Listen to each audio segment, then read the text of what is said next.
Fala pessoal, tudo bem? Bem-vindos a mais um Economia em 5 Minutos, podcast do Banco BV. Hoje comigo Carlos Lopes. E o tema recente que a gente teve aí impactando os mercados foi a sinalização do Banco Central americano.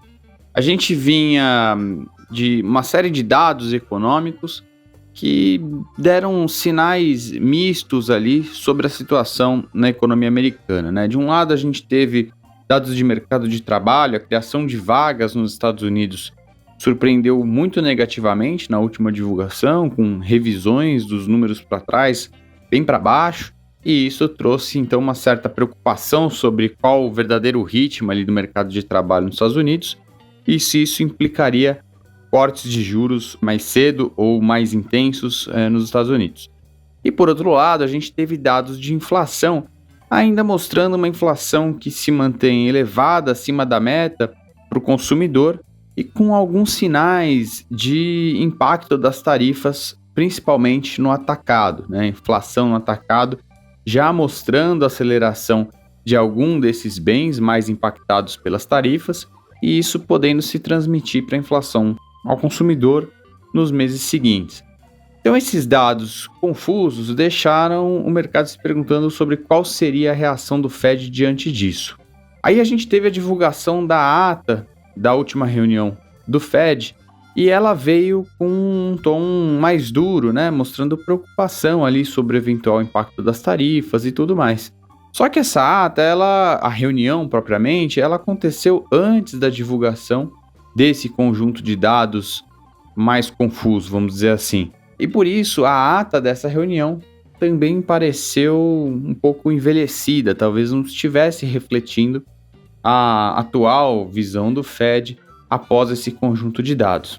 E aí, na semana passada, a gente teve a fala do presidente do Fed num simpósio ali em Jackson Hole, em que ele trouxe uma visão ou uma atualização, né, daquela visão da ata, só que de um lado muito mais dovish, né? Falando, olha, de fato, se a gente tem um mercado de trabalho que está nessa situação e a gente entende que as tarifas podem ter um impacto modesto, né, e temporário, talvez isso abra espaço para a gente fazer algum ajuste na política monetária.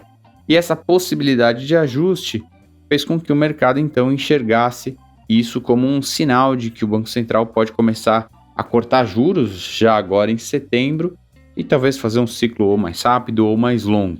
Então trouxe essa percepção de que o Fed, após esse conjunto de dados, que ainda que tenha sido em direções mistas, parece indicar um espaço maior para que se tenha corte de juros nos Estados Unidos.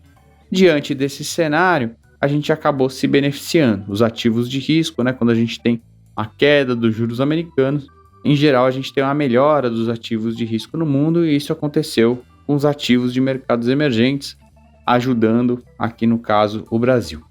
A gente por aqui também tem um conjunto de dados sinalizando algum espaço para um viés melhor aí para os juros. A gente não está falando de corte de juros nos próximos meses, acho que é um tema mais para frente, mas ainda assim o último conjunto de dados, principalmente de atividade econômica, sugerem que a atividade está de fato perdendo bastante força agora no segundo semestre.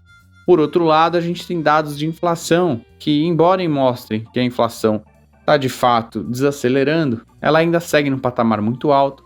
A inflação de serviços também segue bem pressionada, resultado de um mercado de trabalho superaquecido ainda, né? O desemprego ali nas mínimas. Então, as nossas informações econômicas aqui também sugerem um cenário difícil ali para o Banco Central nos próximos meses. O mercado, com esse viés positivo lá fora, uma apreciação do câmbio aqui, o viés do mercado tem sido antecipar talvez o corte de juros. Em vez do segundo trimestre do ano que vem, talvez trazer um pouco para antes, primeiro trimestre, no máximo aqui no final desse ano. Essa tem sido a discussão, mas está cedo, acho que a gente tem um bom tempo ainda até colher uma série de dados para ter mais confiança se de fato a gente vai ter uma inflação desacelerando, acompanhando essa piora da atividade econômica, ou se isso não se concretiza dessa maneira e a gente mantém uma inflação mais pressionada e, portanto, tem que sustentar os juros altos por mais tempo. Pessoal, é isso. Até o próximo episódio. Um abraço.